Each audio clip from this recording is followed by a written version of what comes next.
Hello friends, welcome to crazy GK trick. तो देखिए friends, daily current affairs के आज के इस वीडियो में हम 22 अप्रैल 2023 के सभी इंपॉर्टेंट डेली करंट अफेयर्स को यहाँ पर देख लेते हैं। वीडियो को एंड तक देखिएगा, पसंद आए तो लाइक और शेयर कर दीजिएगा और साथ ही साथ चैनल को भी सब्सक्राइब कर लीजिएगा। और देखिए, काफ़ी स्टूडेंट की डिमांड थी कि सर डेली करंट अफेयर्स को आप बायलैंग्वेज दिया करें, तो आपको कल से मतलब 23 अप्रैल 2023 से डेली करंट अफेयर्स बायलैंग्वेज मिलने लगेगा। अगर आपको इस टॉपिक की पीडीएफ डाउनलोड करना है तो आपको क्रेजी जीके ट्रिक के टेलीग्राम चैनल पर और इसके अलावा क्रेजी जीके ट्रिक के एप्लीकेशन पर डेली करंट अफेयर्स की ये PDF free of cost available है। तो बिना देर किए आप वहां से इस पीडीएफ को कलेक्ट कर सकते हैं। आइए डेली करंट अफेयर्स का आज का सबसे पहला क्वेश्चन देख लेते हैं। यूक्रेन के राष्ट्रपति व्लादिमीर जेलेंस्की को किस देश के सर्वोच्च सम्मान ऑर्डर ऑफ व्हाइट ईगल से सम्मानित किया गया है?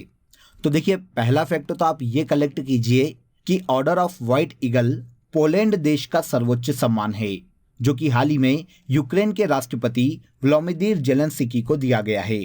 अब देखिए क्यों दिया गया, तो यह पुरस्कार उन्हें मानवाधिकारों की रक्षा के लिए उनकी असाधारण सेवाओं के लिए दिया गया है। आप सभी जानते हैं कि रूस ने यूक्रेन पर आक्रमण कर दिया था, युद्ध हो रहा है दोनों देशों के मध्य में। ऐसी कंडीशन में यूक्रेन के प्रेसिडेंट जेलेंस्की ने बहुत ही साहस के साथ देखिए रूस का सामना किया है और अपने देश के नागरिकों की रक्षा की है। तो इसलिए मानवाधिकारों की रक्षा के लिए यूक्रेन के राष्ट्रपति व्लादिमीर जेलेंस्की को पोलैंड देश ने अपने सर्वोच्च नागरिक सम्मान ऑर्डर ऑफ व्हाइट ईगल से सम्मानित किया है। तो आंसर हो जाएगा answer D. Order of white eagle सम्मान पोलैंड देश का है, जिससे यूक्रेन के प्रेसिडेंट व्लादिमीर जेलेंस्की को सम्मानित किया गया है। विश्व का पहला एशियन किंग गिद्ध संरक्षण एवं प्रजनन केंद्र कहाँ स्थापित हुआ? तो देखिए, पूरे वर्ल्ड का पहला एशियन किंग गिद्ध संरक्षण केंद्र जो है ये उत्तर प्रदेश के महाराजगंज में स्थापित किया गया है। तो देखिए, एशियाई किंग गिद्ध जो कि गिद्ध की एक प्रजाति है फ्रेंड्स, इसे IUCN के द्वारा रेड डाटा बुक में शामिल किया गया है। रेड डाटा बुक के बारे में आप सभी जानते हैं कि ये जो रिपोर्ट है इसमें विश्व की संकटग्रस्त जो प्रजातियां होती है जीवों की, उसे शामिल किया जाता है। ये रिपोर्ट IUCN के द्वारा जारी की जाती है। एशियाई किंग गिद्ध को अपने संकटग्रस्त होने के कारण इस बुक में जगह दी गई है। अब देखिए, उत्तर प्रदेश राज्य ने इस संकटग्रस्त एशियाई किंग गिद्ध के लिए एक अत्याधुनिक प्रजनन केंद्र की स्थापना की है, जिसे जटायु संरक्षण और प्रजनन केंद्र के नाम से जाना जाएगा। यह अपनी तरह का पूरा विश्व में पहला गिद्ध संरक्षण केंद्र है। एशियाई किंग गिद्ध को रेड हेडेड वल्चर के नाम से भी जाना जाता है। इसके निवास की अगर हम बात करें तो यह उत्तर भारत के कुछ राज्यों में मुख्य रूप से पाई जाने वाली गिद्ध की प्रजाति है, जिसे एशियाई किंग गिद्ध के नाम से जाना जाता है। इसके बाद नेक्स्ट क्वेश्चन देखिए, किन दो भारतीय समुद्र तटों को international eco label blue flag का दर्जा दिया गया है? तो हाल ही में international eco label blue flag का दर्जा भारत के मिनिकॉय थुंडी तट और कदमत तट को दिया गया है। तो आंसर ए यहां पर सही हो जाएगा। अब हम इन दोनों तटों की बात करें तो ये भारत के केंद्र शासित प्रदेश लक्षद्वीप पर स्थित तट हैं।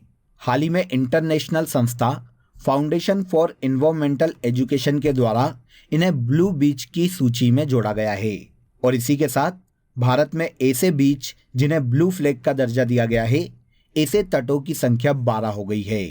अब क्वेश्चन आता है कि एक्चुअल में यह दर्जा दिया क्यों जाता है? तो देखिए, ब्लू बीच दुनिया के सबसे स्वच्छ समुद्र तटों को दिया जाने वाला एक इको लेबल है, जो कि international organisation foundation for environmental education के द्वारा दिया जाता है। तो हाल ही में भारत के 2 समुद्र तट जिन्हें ब्लू फ्लैग का दर्जा मिला है, मिनिकॉय थुंडी तट और कदमत तट है। दोनों ही किस केंद्र शासित प्रदेश पर हैं? तो ये लक्षद्वीप पर स्थित हैं।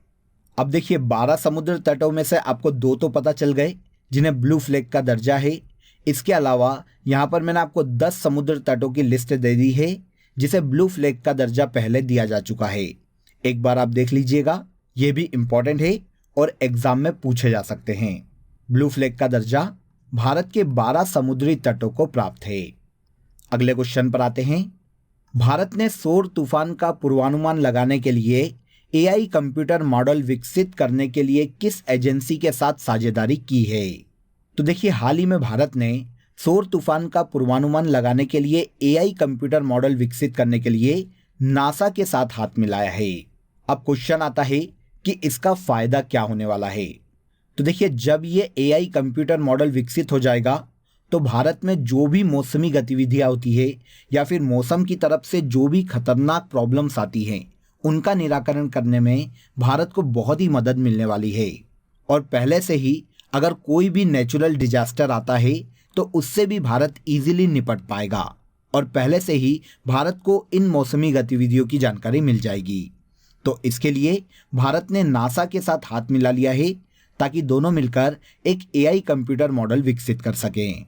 ये जो एआई कंप्यूटर मॉडल है फ्रेंड्स, ये खतरनाक अंतरिक्ष मौसम से अलर्ट करने के लिए एआई और उपग्रह डेटा को एक साथ जोड़ने का काम करती है, जिससे मौसम के बारे में या सौर तूफान के बारे में पहले से ही अंदाजा लगाया जा सके। तो भारत ने सौर तूफान का पूर्वानुमान लगाने के लिए एआई कंप्यूटर मॉडल विकसित करने के लिए नासा के साथ साझेदारी की है। इसके बाद क्वेश्चन देखिए, भारतीय वायुसेना के वीरता पुरस्कार से सम्मानित होने वाली वायुसेना की प्रथम महिला अधिकारी कौन है? वेरी इंपॉर्टेंट, नोट कर लीजिएगा। ऐसी भारतीय महिला अधिकारी जिसे वायुसेना का प्रथम वीरता पुरस्कार दिया गया है, ये दीपिका मिश्रा बन गई है। विंग कमांडर दीपिका मिश्रा को भारतीय वायुसेना के वीरता पुरस्कार से हाल ही में सम्मानित किया गया और दीपिका मिश्रा यह सम्मान पाने वाली वायुसेना की पहली महिला अधिकारी बन गई है। अब क्वेश्चन आता है कि दीपिका मिश्रा भारत के किस राज्य से बिलोंग करती है? तो दीपिका मिश्रा भारत के राजस्थान राज्य की रहने वाली एक हेलीकॉप्टर पायलट है। इन्होंने देखिए मध्य प्रदेश में बाढ़ राहत अभियान के दौरान बहुत ही साहस के साथ बाढ़ पीड़ितों की मदद की थी। उनके इस प्रदर्शन के लिए उन्हें वायुसेना का गैलेंट्री अवार्ड हाल ही में दिया गया है। अब अगर हम वायुसेना के प्रमुख की बात करें तो वर्तमान में air chief marshal V R. Chaudhari वायुसेना के प्रमुख हैं। यह भी एक इंपॉर्टेंट फैक्ट है, नोट कर लीजिएगा। अगला क्वेश्चन देखते हैं, भारतीय खिलाड़ी नित्या श्री सुमति का संबंध किस खेल से है? तो देखिए हाल ही में ये काफी चर्चा में रही है। नित्या श्री सुमति भारत की एक पैरा बैडमिंटन खिलाड़ी है। आंसर बी हो जाएगा। अब बात आती है कि ये सुर्खियों में क्यों हैं। तो देखिए भारत की नित्या श्री सुमति ने हाल ही में ब्राजील में आयोजित हुए पैरा बैडमिंटन इंटरनेशनल टूर्नामेंट में 2 स्वर्ण पदक अपने नाम किए हैं। किस कैटेगरी में इन्होंने स्वर्ण पदक जीता? तो देखिए 18 साल की नित्या ने SH6 कैटेगरी में महिला सिंगल्स के फाइनल में पेरू की ग्यूलियाना पोवेदा को हराया है और पेरू की खिलाड़ी को हराकर इन्होंने गोल्ड मेडल अपने नाम कर लिया है।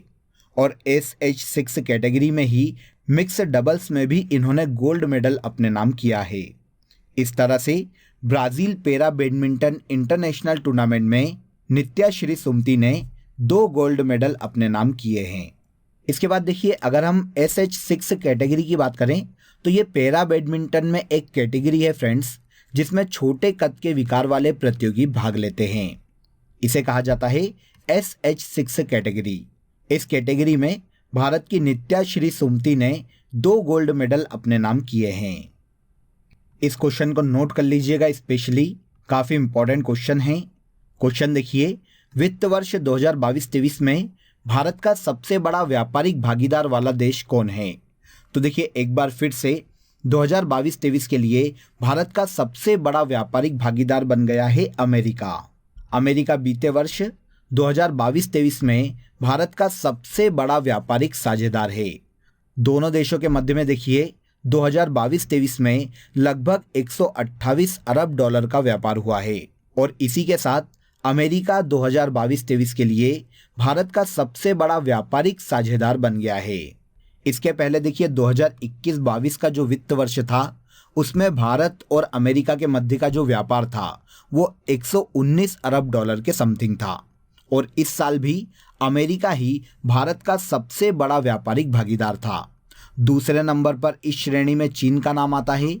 चीन के साथ 2022-23 के लिए भारत का जो व्यापार है वो लगभग 113 अरब डॉलर का रहा है। तो इस तरह भारत के सबसे बड़े व्यापारिक भागीदार में पहले नंबर पर अमेरिका आता है और दूसरे नंबर पर चाइना का नाम आता है। पिछले 2 वित्त वर्ष से अमेरिका ही भारत का सबसे बड़ा व्यापारिक भागीदार रहा है। क्यूबा के राष्ट्रपति कौन चुने गए हैं? तो देखिए, हाल ही में 2023 में क्यूबा के एक बार फिर से प्रेसिडेंट एम.डी. कैनेल को चुना गया है। तो आंसर ए हो जाएगा। एम.डी. कैनेल की अगर हम बात करें तो ये दूसरी बार क्यूबा के प्रेसिडेंट बने हैं। इसके पहले ये 2018 में क्यूबा के प्रेसिडेंट बने थे पहली बार, और अब दूसरी बार ये क्यूबा के प्रेसिडेंट चुने गए हैं। अब इनका दूसरा कार्यकाल भी 5 साल का रहने वाला है। अब अगर हम क्यूबा की बात करें तो ये कैरेबियाई सागर में स्थित द्वीपी देश है जिसकी कैपिटल हवाना है, और एम.डी. कैनेल एक बार फिर से क्यूबा के प्रेसिडेंट बन गए हैं। आगे आ जाइए। अंतर्राष्ट्रीय व्यापार मेले इंटर अल्पाइन 2023 फेयर का आयोजन कहाँ किया गया? तो देखिए, इंटर अल्पाइन 2023 फेयर जो मेला है इसका आयोजन हाल ही में यूरोप के देश ऑस्ट्रिया में किया गया है, जिसमें भारत की ओर से भारत के केंद्रीय सड़क परिवहन और राजमार्ग मंत्री नितिन गडकरी ने भाग लिया था। आयोजन कहाँ किया गया? इसका आयोजन ऑस्ट्रिया में किया गया है। ये जो अंतर्राष्ट्रीय मेला है ये विश्व के सबसे बड़े अंतर्राष्ट्रीय मेलों में गिना जाता है। यह मेला मुख्य रूप से केबल कार उद्योग या इंडस्ट्रीज के जो लोग हैं उन्हें एक मंच प्रदान करता है ताकि वो पूरे विश्व के देशों से कोलैबोरेट करके अपने बिजनेस को बढ़ा सके। तो अंतर्राष्ट्रीय व्यापार मेला इंटर अल्पाइन 2023 फेयर का आयोजन यूरोप के देश ऑस्ट्रिया में किया गया है।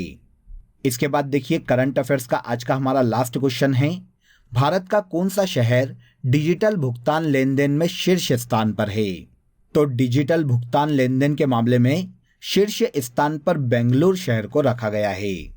यह जो रिपोर्ट है भुगतान सेवा फर्म वर्ल्ड लाइन के द्वारा जारी की गई है। इसके द्वारा ऐसे शहरों की सूची बनाई गई है जो कि सबसे ज्यादा डिजिटल लेन देन करते हैं। अब देखिए, 5 ऐसे शहर जो कि डिजिटल लेन देन के मामले में शीर्ष पर हैं। पहला मैं आपको बता चुका हूं, पहले नंबर पर है बेंगलोर, दूसरे पर आता है नई दिल्ली, इसी तरह तीसरे नंबर पर मुंबई, चौथे पर पुणे और 5वें नंबर पर चेन्नई है। मतलब डिजिटल भुगतान के मामले में शीर्ष शहर भारत का बेंगलोर है। यहाँ पर इस फैक्ट को भी नोट कीजिएगा कि भारत में डिजिटल लेन देन को बढ़ाने के लिए डिजिटल इंडिया प्रोग्राम की शुरुआत 1 जुलाई 2015 को भारत में की गई थी। डिजिटल भुगतान लेन देन के मामले में शीर्ष स्थान पर भारत का शहर बेंगलोर है। क्लियर? तो यहाँ पर देखिए, डेली करंट अफेयर्स के हमने सभी क्वेश्चन डिस्कस कर लिए हैं। अब हम यहाँ पर फैक्ट शीट को डिस्कस कर लेते हैं। करंट अफेयर्स के ऐसे फैक्ट जो कि इंपॉर्टेंट है लेकिन जिनके बारे में इंफॉर्मेशन थोड़ी सी कम है। तो आइए एक एक फैक्ट को हम फैक्ट शीट में देख लेते हैं। देखिए, भारत के अमन सहरावत ने कजाकिस्तान के अस्ताना में आयोजित अंडर 23 एशियाई कुश्ती चैंपियनशिप में स्वर्ण पदक प्राप्त किया है और इस चैंपियनशिप में गोल्ड मेडल प्राप्त करने वाले ये पहले भारतीय खिलाड़ी बन गए हैं। किस खेल से संबंधित है? तो ये कुश्ती से संबंधित है। सेकेंड फैक्ट देखिए, हाल ही में विशाखापट्टनम में भारतीय और अमेरिकी सेनाओं के बीच में टाइगर ट्रायम्फ संयुक्त मानवीय सहायता अभ्यास का आयोजन किया गया है। कहां पर किया गया है? आंध्र प्रदेश के विशाखापट्टनम में। किन दो देशों की सेनाओं के मध्य में? तो भारत और अमेरिका की सेनाओं के मध्य में। इसके अलावा केरल में भारत की पहली सौर ऊर्जा संचालित पर्यटन नाव की शुरुआत की गई जिसका नाम सूर्यांश रखा गया है। भारत द्वारा शुरू की गई इंटरनेशनल बिग कैट अलायंस जो कि बिल्ली प्रजाति के जीवों के संरक्षण के लिए लाई गई है, इसका संस्थापक सदस्य नेपाल बन गया है। इसके बाद आगे आ जाइए। 22 अप्रैल 2023 को मतलब आज ही के दिन विश्व पृथ्वी दिवस के रूप में मनाया जा रहा है। अगर इसकी थीम की बात करें तो इन्वेस्ट इन आवर प्लेनेट, ये थीम है 22 अप्रैल 2023 के विश्व पृथ्वी दिवस की। हाल ही में गायिका, लेखक और फिल्म निर्माता पामिला चोपड़ा का निधन हो गया है। ये आदित्य चोपड़ा की माताजी हैं और इसके अलावा यश चोपड़ा की पत्नी है। नेक्स्ट फैक्ट देखिए, श्रीनगर में 22 से 24 मई के बीच G20 की वर्किंग ग्रुप की टूरिज्म के विषय में मीटिंग आयोजित की जाएगी। ग्रीस में 24 अप्रैल से 4 मई तक एक बहुराष्ट्रीय वायु सैन्य अभ्यास इनोचोस 23 का आयोजन किया जाएगा जिसमें भारतीय वायुसेना भी भाग लेने वाली है। स्वास्थ्य मंत्रालय और आवास और शहरी मंत्रालय ने मिलकर 100 eat right food street Bharat के 100 जिलों में बनाने का फैसला किया है। इसके बाद लास्ट फैक्ट देखिए, भारत के पंकज आडवाणी ने CCI क्लासिक बिलियर्ड्स चैंपियनशिप के खिताब को अपने नाम कर लिया है। तो ये कुछ फैक्ट हैं जो कि करंट अफेयर्स से हमें आने वाली एग्जाम में पूछे जा सकते हैं। क्लियर? तो फ्रेंड्स, आई होप आपको आज के डेली करंट अफेयर्स से काफ़ी सारी इन्फॉर्मेशन मिली होगी, काफ़ी इन्फॉर्मेटिव सेशन रहा होगा। अगेन मैं आपको इन्फॉर्म कर देता हूं कि अगर आपको इस टॉपिक की PDF डाउनलोड करना है तो आप क्रेजी जीके ट्रिक का टेलीग्राम चैनल या फिर क्रेजी जीके ट्रिक एप्लीकेशन को ज्वाइन कर लीजिए। वहां पर आपके लिए इसकी PDF free of cost available है। इसके अलावा आज से लेकर 25 अप्रैल तक हमारी ईद की सेल शुरू हो रही है, जहां पर आपको क्रेजी जीके ट्रिक के सभी कोर्सेस बहुत ही नॉमिनल चार्जेस में उपलब्ध होने वाले हैं। तो कल से आप क्रेजी जीके ट्रिक एप्लीकेशन और रूट एप्लीकेशन पर ज़रूर विजिट कीजिएगा। वहां पर सभी कोर्सेस आपको बहुत ही नॉमिनल चार्जेस में मिल जाएंगे। तो आपसे कल फिर मुलाकात होगी, तब तक अपना ख्याल रखिए। जय हिंद, जय भारत।